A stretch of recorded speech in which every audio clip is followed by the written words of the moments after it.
Hello my beautiful people, welcome back. ഒരുപാട് നാളുകൾക്ക് ശേഷം എന്ത് ചെയ്യാനാ, പരീക്ഷയൊക്കെ ആയ കാരണം സമയം കിട്ടണില്ലടോ. ഒന്ന് ഷൂട്ട് ചെയ്യാനും അല്ല പിന്നെ എൻ്റെ ഭർത്താവിന് എഡിറ്റ് ചെയ്യാനും സമയമില്ല. അതുകൊണ്ട് എനിക്ക് ഷൂട്ട് ചെയ്യാൻ ഒരു ഇൻട്രസ്റ്റും വരുന്നില്ല. അത് കാരണം ഇങ്ങനെ ലാഗ് അടിച്ചിരിക്കുക.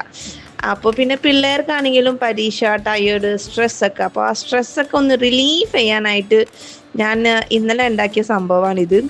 പിടിയും കോഴിയും ഇറച്ചിക്കറി. ഞായറാഴ്ച ഇതുകൊണ്ട് ഇറച്ചിക്കറി ഉണ്ടല്ലോ, അപ്പോൾ പിന്നെ അതിൻ്റെ കോമ്പിനേഷനായിട്ട് പിടി അങ്ങോട്ട് ഉണ്ടാക്കിയോളൂ എന്ന് വിചാരിച്ചു. പിന്നെ നമ്മുടെ ഈസ്റ്ററും അടുത്ത് വന്നു.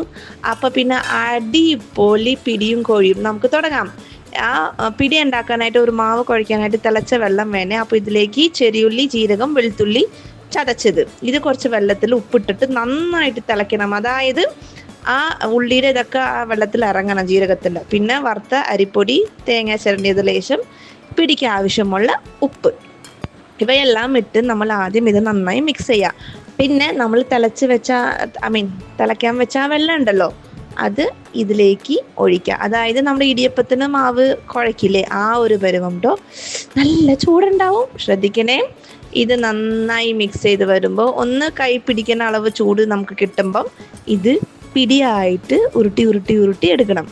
ഈ ഉരുട്ടലാണ് കാര്യം.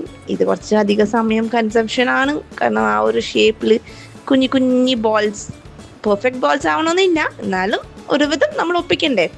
അപ്പോൾ ഇങ്ങനത്തെ കുഞ്ഞു കുഞ്ഞു ബോൾസ് ആക്കി കഴിഞ്ഞിട്ട് പിന്നെ നമ്മൾ ആദ്യം കണ്ട ഒരു ഷോട്ടില്ലേ, തേങ്ങാപ്പാൽ, അതൊക്കെ ഫ്രഷ്ലി ഹോം മെയ്ഡ് ആയിരിക്കണം, എന്നാലേ നമ്മൾ വിചാരിക്കുന്ന ടേസ്റ്റ് കിട്ടുള്ളൂ. ഓക്കെ, ഒരു പാൻ ചൂടാക്കിയിട്ട് അതിലേക്ക് രണ്ടാം പാൽ, കട്ടിപ്പാലല്ല കേട്ടോ, രണ്ടാം പാലിട്ട് ഈ പാലിൽ വേണം നമ്മൾ ഈ പിടി വേവിച്ചെടുക്കാൻ. ഒരു 3 to 4 to 5 minutes മതി, അധികം വേവിൻ്റെ ആവശ്യമൊന്നും ഇല്ല. പിന്നീട് ഒന്ന് കുറുകി വരുമ്പം ആദ്യത്തെ പാൽ, ഒന്നാം പാൽ ഒഴിച്ച് കഴിഞ്ഞാൽ ഇതങ്ങോട്ട് സെറ്റായി കിട്ടും കേട്ടോ.